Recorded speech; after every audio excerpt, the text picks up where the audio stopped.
Bonjour à toutes et à tous. Le retour de l'échappée verte sur les ondes de RCF Sarthe avec aujourd'hui Jean de Falandre du comité des forêts. Bonjour. Bonjour. Jean, aujourd'hui, vous souhaitiez nous parler d'une thématique importante pour la gestion des forêts. C'est la main-d'œuvre et j'ai même envie de dire plutôt le manque de main-d'œuvre. Le manque de main-d'œuvre, effectivement.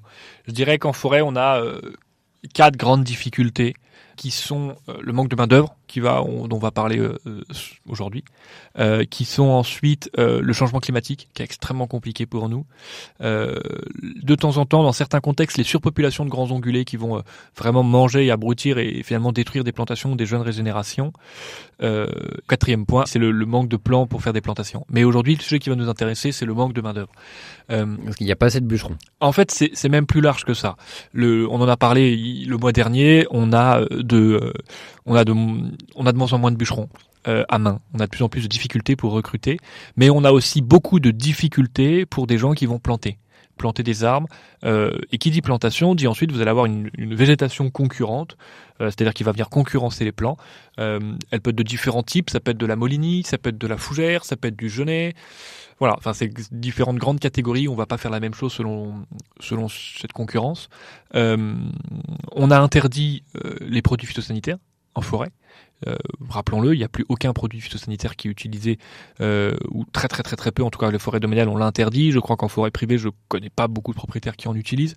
Voilà, donc voilà, on l'a complètement banni, et donc on a besoin de passer à la main avec une débroussailleuse, un petit rotophile ou un broyeur, ou voilà, ce genre de choses, pour pouvoir entretenir la plantation, faire en sorte que les plants qui ont 1 an lorsqu'on les plante soient plus hauts que ces genêts, ces fougères.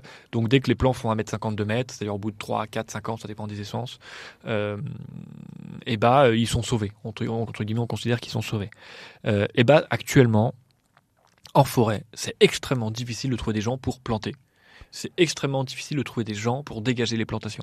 C'est extrêmement difficile de trouver des gens pour aller faire du regarni, donc c'est-à-dire des plantations au milieu d'un peuplement forestier. C'est extrêmement difficile de trouver des gens pour aller faire du bois de chauffage. C'est extrêmement difficile de trouver des gens pour aller abattre des chênes. Enfin, finalement, toutes les points clés de la forêt, de la sylviculture française deviennent extrêmement compliqués à trouver de la main-d'œuvre. C'est des métiers difficiles, mais c'est des métiers qui sont passionnant parce qu'on est tous les jours dehors. Comment on l'explique ? C'est la pénibilité qui explique essentiellement ces difficultés-là ? Je pense qu'il y a peut-être un côté pénibilité du travail, peut-être que la filière forestière n'a pas assez communiqué sur l'intérêt de ces métiers-là, qui sont des métiers passionnants, qui sont des métiers pleins d'avenir. Enfin, je vois pas demain la forêt française. Je pense au contraire qu'on a un intérêt énorme pour la forêt, de plus en plus important, d'où ma présence aujourd'hui sur RCF. Mais on a de plus en plus de médias qui parlent de forêt. Les grands feux qu'on a eu cet été sensibilisent le grand public. On a eu la tempête de 99 qui a marqué les esprits. Donc voilà, le grand public, le gouvernement, les pouvoirs publics s'intéressent énormément de très près à la forêt. Donc pour moi, c'est un métier qui est plein d'avenir. C'est effectivement un métier difficile, mais un peu comme tous les métiers, vraiment tous les métiers ont leur part de difficulté, mais aussi leur part de bonheur. Quand vous êtes tous les jours dehors, avec peut-être, c'est passionnant. Vous vivez au rythme des saisons. Vous vous reconnectez à la nature. Donc c'est vraiment des métiers certes difficiles quand il fait -5 l'hiver et que vous devez partir dehors. Bah oui, il faut sortir dehors mais ça fait partie la même chose que l'agriculteur. Donc on vit avec la météo, on vit avec le temps. On a ses avantages et ses inconvénients, mais c'est vraiment un métier passionnant. Je pense plein d'avenir. Donc pour revenir, on a une vraie difficulté à recruter. Ouais. J'arrive pas bien à l'expliquer. C'est effectivement, quand vous êtes bûcheron, c'est un métier qui est très difficile. Le salaire n'a pas beaucoup augmenté et je pense qu'il faut qu'on change. Il faut aussi peut-être qu'on prenne des gens à multiples casquettes, c'est-à-dire qu'en forêt, quand vous voulez faire une plantation, on a beaucoup de personnes d'Europe de l'Est, de Turquie qui viennent planter vos arbres. C'est très rarement des Français parce qu'on n'a pas de main-d'œuvre. Donc les entreprises qui font des plantations importent pas le terme, mais font venir des gens d'étrangers qui vont travailler pendant toute la saison de plantation. Et voilà. Et je pense qu'on a peut-être besoin de trouver des personnes à plein de casquettes différentes. On va trouver souvent des gens qui sont spécialisés dans le bûcheronnage, des gens qui sont spécialisés dans les plantations, des gens qui sont spécialisés dans les dégagements. Et je pense au contraire qu'il faut des personnes qui sachent un peu tout faire, qui savent planter, qui savent dégager, et qui vont comme ça pouvoir encore plus vivre au rythme des saisons. Parce que plus de polyvalence en fait. Exactement, dans la pratique. Plus de polyvalence, pouvoir limiter le nombre de kilomètres, parce que quand vous faites un plan de plantation, enfin des équipes de plantation, elles vont bouger sur plusieurs départements. Donc c'est extrêmement difficile quand vous êtes un indépendant, que vous avez une femme, des enfants, vous êtes content de rentrer le soir tranquillement.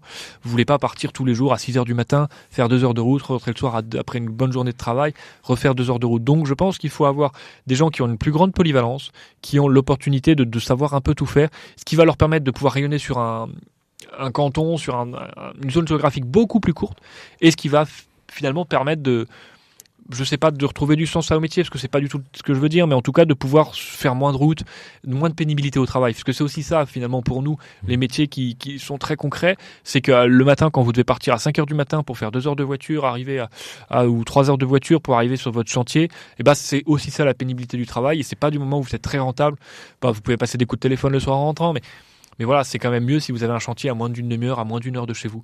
Et donc, je pense que développer ces choses-là, c'est quelque chose qui est plein d'avenir. C'est quelque chose ce vers quoi la filière doit se prendre, enfin, vraiment doit animer, doit vraiment développer. Je pense qu'il faut que nous, forestiers, nous allions vers les écoles, les BTS forestiers, peut-être aller même en lice, enfin peut-être en bac pro, gestion et protection de la nature, aller sensibiliser à ça, parce que c'est des métiers passionnants. Vous l'avez aussi dit, ça implique forcément aussi une meilleure rémunération. Qui dit plus de tâches à accomplir, ça implique forcément ce biais-là aussi. Je dirais effectivement une meilleure rémunération.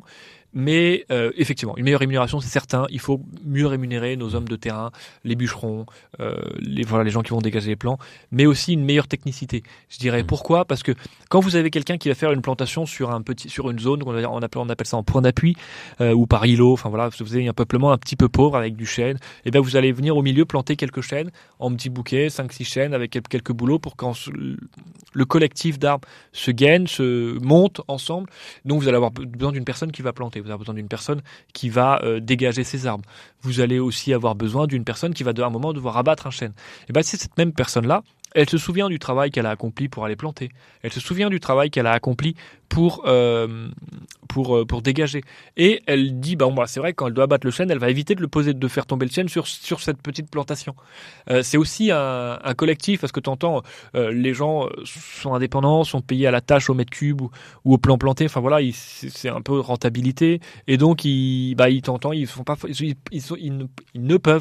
peuvent ne pas prendre le temps de regarder leur environnement. Et donc, c'est ça qui est préjudiciable. Avoir quelqu'un qui est venu tout faire. Enfin, j'ai eu la chance de rencontrer un homme dans le centre de la France qui faisait tout depuis 40 ans.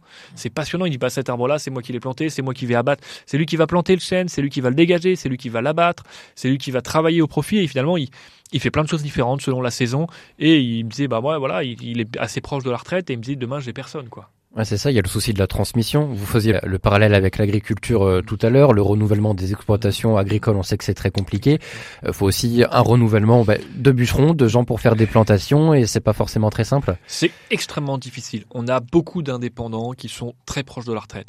Je dirais que pour moi, c'est vraiment un enjeu majeur de la sylviculture française dans les 5-10 prochaines années. On va vivre, si la filière forestière se mobilise pas, et pour rendre le métier plus attractif, avec les difficultés qu'on connaît, peut-être les simplifier avec justement cette histoire de couteau suisse, mais ça va vraiment nous permettre de rendre plus intéressant ce métier-là, qui est passionnant, et je pense qu'il faut que la filière se mobilise vraiment dans les 5-10 prochaines années, sinon on va avoir beaucoup de personnes qui vont partir à la retraite, et demain, on fera comment quand on devra faire une exploitation, quand on devra faire une éclaircie dans des chênes, on pourra plus.